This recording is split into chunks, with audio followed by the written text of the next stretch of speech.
Hi everyone, and welcome to the Say As It Is with Pete podcast series. I'm Pete, your host, and each week I will bring you some frank and honest conversations covering various topics from learning and development, apprenticeships, funding, HR, strengths, recruitment, ESG, well-being, ED&I, employability, and much, much more. So let's get this week's episode underway and say as it is.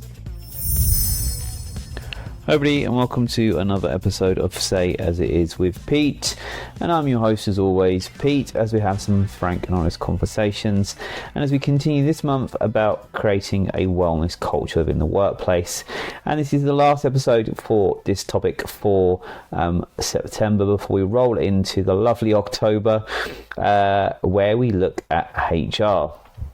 And I can't wait to tackle those topics, how fun they will be. But as we end this last episode of the theme of that wellness culture within a workplace, we are going to be looking at a topic that's close to my heart, and I'm sure is close to yours as well. And that's about creating a culture of work-life balance. How I hear that so much. And like, this is important to me. Listen, I sit in my spare time, and some of you who know me very well, I work every hour God sends, right? 24 hours a day in a week, or in an hour, I should say. I probably work all of them, but apart from the 6-7 hours that I'm sleeping. But for me, my work-life balance is crazy. So I do a full 40-hour week, possibly do 50-60 hours with the stuff that I do. And on top of that, I have my personal life to deal with. I also have 3 books that I'm currently writing. I'm just finishing off the first one. I've got 2 other in the making. I create these podcasts. So I've got my remarkable notebook that I use to make all my notes during the week, do some research while I'm going to and from work, sometimes in the evening, sometimes I wake up at some ungodly hour. It pops into my mind, I have to research something. And then I also do another podcast called, or gets released in October, called Hidden Strengths Unleashed, which I've been creating the episode lists and plans and everything. So my work-life balance is crazy, and I think it's time that I need to preach what I teach with this one. But anyway, this is about organizations and individuals creating that work-life balance, and hopefully this gives you some tips and ideas. So let's kind of crack on. So now, as I say, we all strive to achieve it, but how many of us truly achieve it? Look at me. Even I do get time to go around Brompton Cemetery and grab a coffee and do things. I wonder sometimes how I have all this time. But let's get real and unravel the truth. So let's talk a bit about defining that work-life balance. So what is work-life balance? It's not just about clocking out at 5 or 5:30 and not working weekends. It's about harmony between work and play, stress and relaxation. It's about feeling fulfilled in our jobs and our personal lives. And let's be frank, imbalance can wreak havoc on our mental health, both our mental health and our physical health. So what is the current state then of a work-life balance? Well, let's talk numbers. So a study from the UK showed that 30% of employees regularly work over their contracted hours. Yep, I know that one.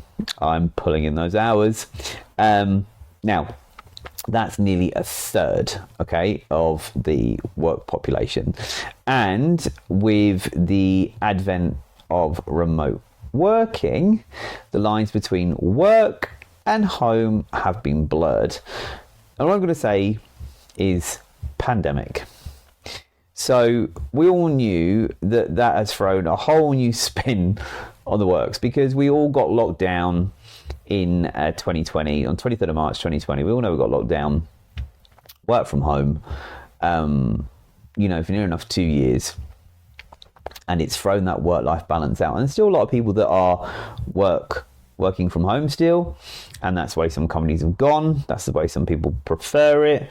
But then when you're at home, all the stuff you leave when you go to work in the morning to deal with when you get in, you're dealing with during the day now.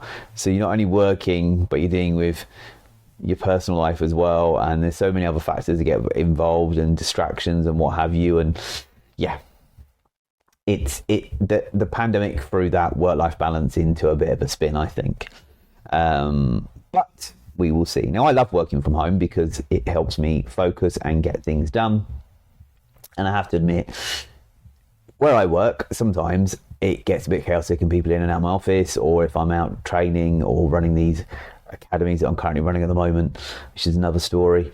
A lot of my time is taken up, so I don't get time to do what I want. So working one day of a weekend, or working from home is perfect for me because I can catch up on everything. There's no distractions, because if I go into the office where people haven't seen me for so long, mamma mia, I get nothing done. Out of my 8 hours or my 7 hours, probably 4 or 5 hours of people banging on my door, bombarding me, asking me for things. So it never works. Never works. But are there benefits of a balanced work-life culture? Why should we care? Or should we care? We should care, right? Because a balanced culture means happier, healthier, and more productive employees. It's a win-win, right? So you get higher job satisfaction, improved mental health, and let's not forget, it's a magnet for talent. So people want to work where they feel valued and not overworked. So are there strategies for creating a culture of work-life balance? So how do we get there then? Because there is strategies, right? So first off, boundaries. We need to draw a line between work and personal life. It's not just good for us, it's essential. And we have to block off those things. And I am worse one for it because I'm always checking my emails on my phone. I would say never, take this from experience, people, never load Outlook on your phone, on your personal phone, because every time that email goes off, you're in trouble. Never use your personal phone for company calling or giving it out to people in the company or networking, because they'll WhatsApp you or message you and your personal phone then turns into a work phone. Mamma mia. There's an app out there called On Off. So if you don't have a work mobile, there is, as I say, there's an app called On Off. You pay about $4.99 every month, I think, and you can pick a mobile number. You can put the times on when you want to receive calls and not receive calls, and it's all web-based. So, have a look at it. If you want to know more, let me know. But we need to draw that line, because you've got to think, work is work, life is life. And, we want to have that divide in our lives. And it's important for not only not only for our mental health, but for our physical health. So we got to think about that. And it is essential. And anyway, what we don't get done today, it can be done tomorrow, right? So we need to encourage taking breaks. We need to promote mental health resources, and let's embrace flexible work. Now, it's 2023, people. It's not the industrial age. I know there's a lot of companies that don't like flexible working because they feel that, people are not productive. Well, you can still track people from home. You can still track their productivity. It's not that because people work remotely, you've got no control over them. Yes, you have. Now, in the job that I do, I'm now got people remotely working in different locations. I still have to manage them from day to day, and I'm still keeping tabs on them. So it can be done. I even worked as a tutor, and I've managed a team before where, they're all over the place, London, Birmingham, Manchester, Edinburgh, and, you can track them. There's ways to do it. If you need help doing that, let me know. But we do need to make sure that we are telling individuals to take regular breaks. Don't have lunch at your desk. Teach what you preach, Pete, because I do take lunch at my desk. But we should get up and go for a coffee. Get that 5 minutes away from the desk. Take that half-hour lunch out of the office, in the canteen, not sitting there eating at your desk. You need to take those breaks just for your own well-being. Okay. Now, the role of leadership in fostering this balance. Now, leaders, I'm talking and looking at you right now, and I'm pointing at my laptop as I do this and read my notes. But you need to walk the walk, not just talk the talk. And there's a lot of, wellness washing, as I call it, where we all talk it, but we don't do it, and it's like a bit like greenwashing or pink washing, or gay washing, where we all, we say we promote LGBTQ plus and we do all these amazing things, but we don't. We say that we save the environment and we have all these policies and procedures in place that we follow, but we don't. If you're going to promote wellness and well-being, do it. Don't just say it, do it. Okay, so, model balance, create supportive policies, and let's get rid of the stigma around taking time off. Okay, it's not slacking, it's recharging. And I should know that because I've got about 30 odd days to take. And I never take holiday, but I should, because I need to recharge.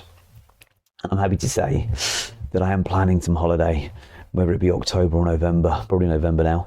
But I am going to take some holiday because I need it, and it's well needed, because if we don't, we hit a brick wall. And I'm promoting, and telling my team, take holiday, give me holidays for next year, pre-book them in, get them all sorted. That not only helps me plan my year, but I should be leading that by example and saying, guys, I'm booking my holiday, so, get yours in now before I book mine, all right? But yeah, look, even if someone is saying to you, listen, I'm on burnout. Yeah, look for those signs of burnout and say to people, if you're on burnout, take a down day. If you're struggling in the office, take a work from home day. Just get away from the office, get away from everybody. You'll get a lot more done.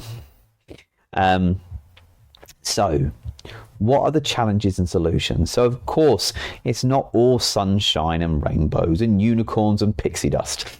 There are obstacles, but they are not insurmountable. So we need to address workload. We need to manage our expectations and foster a supportive environment. It's about finding solutions and not creating more problems. So there are some real life examples. I've heard of inspiring stories from individuals, and I've read some from companies, right here in the UK, who've nailed it, who have that work-life balance approach, and it's doing amazing.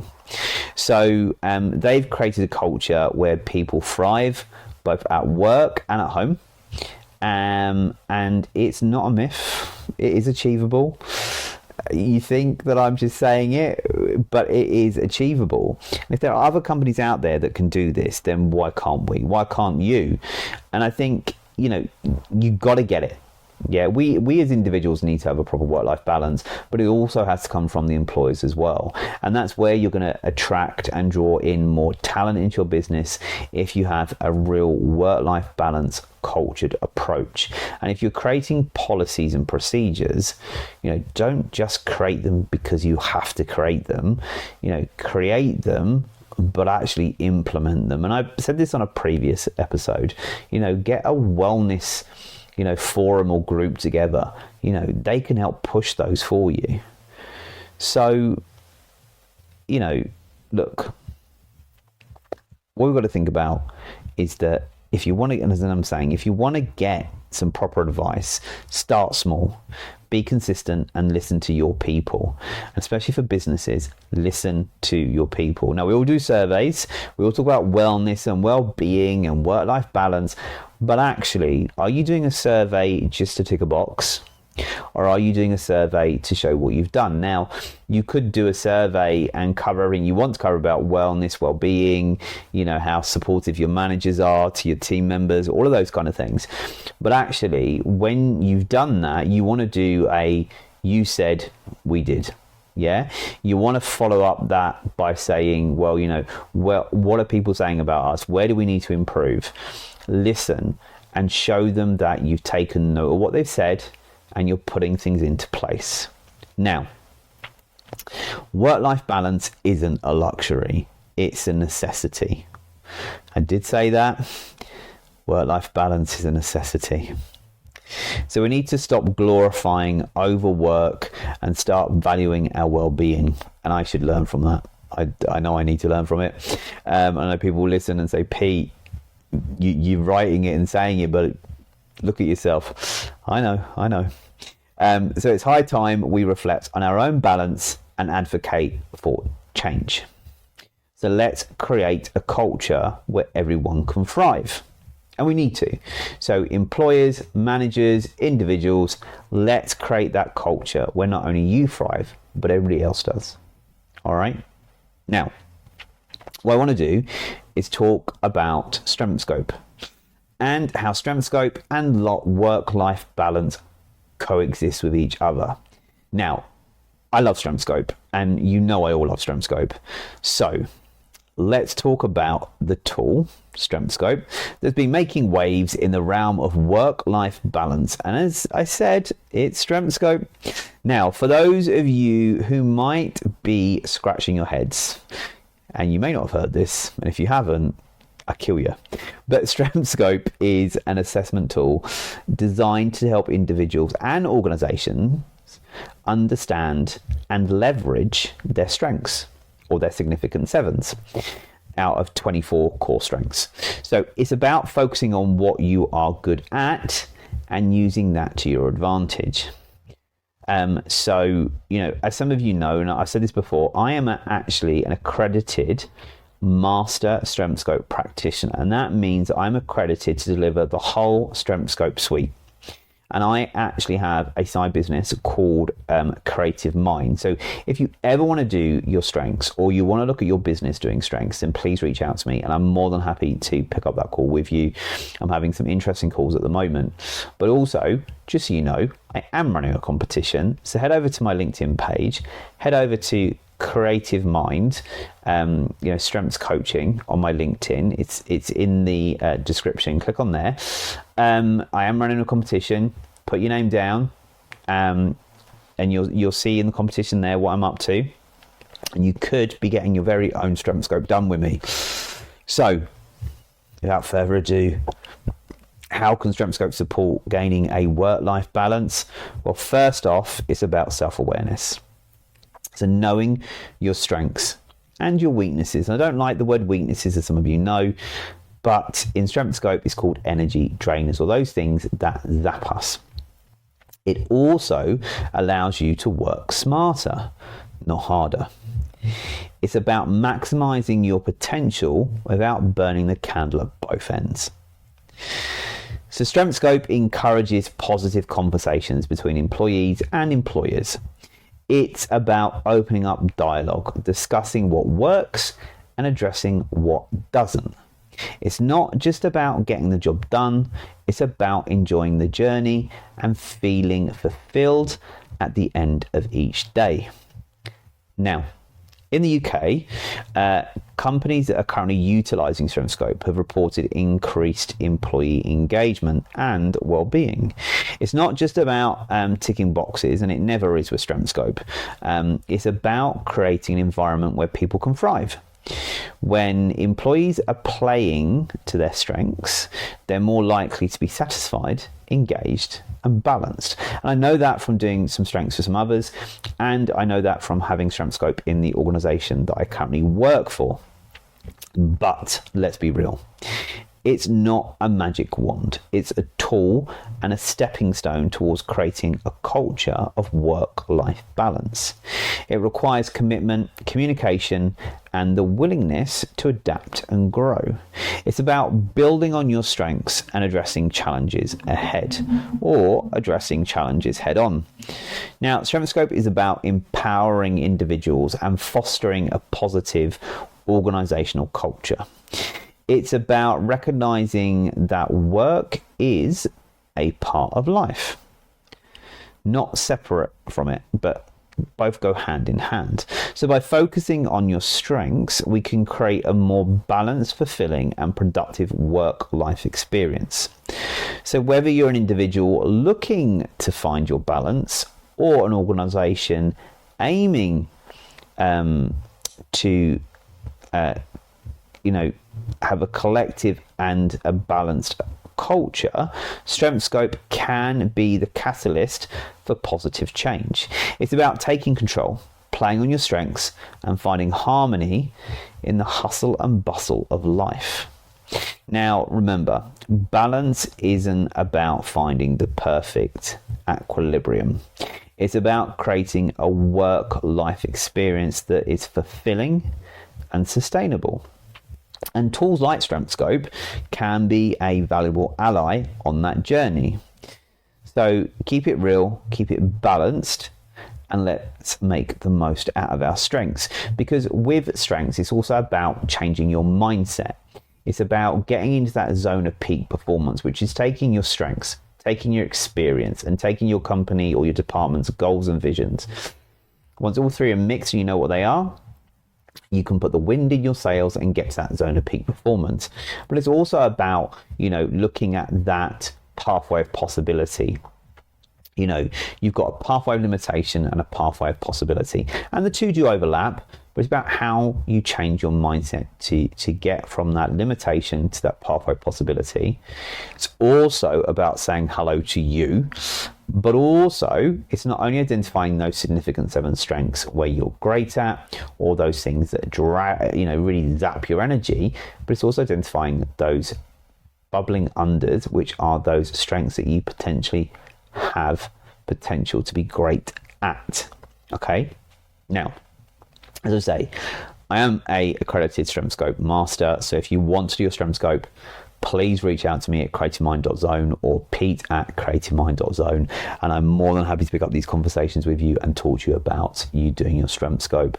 But I hope today's episode has given you a little bit more information about creating a culture of work-life balance, or giving you a little bit more of an insight into that. And do remember, you can listen to this podcast again. Please share it with anybody that you think may be of interest to. Remember to hit that subscribe button, follow, like, share, repost this. As I say, you can always listen back to this one and previous episodes from season 1 and season 2, as well as bonus episodes on Apple Podcast, Spotify, Amazon Music, RSS.com, and wherever you get your podcasts from. So I'm heading off to a busy week, which I need to get ready for, and I need to plan my work-life balance, because I'm dealing with lots right now that I need to make sure it is balanced and that I am in harmony. But I will be pulling on my strengths and using the strengths of others to help me in that journey this week, because that's also what Strength Scope teaches you. So until next week, guys, have an amazing week, whatever it may lie in state for you. And remember, don't stress, just go with the flow, and what you don't get done today, you can get done tomorrow. And remember, you're the most important person out there, and you count. Oh, and by the way, you're awesome. So catch you next week.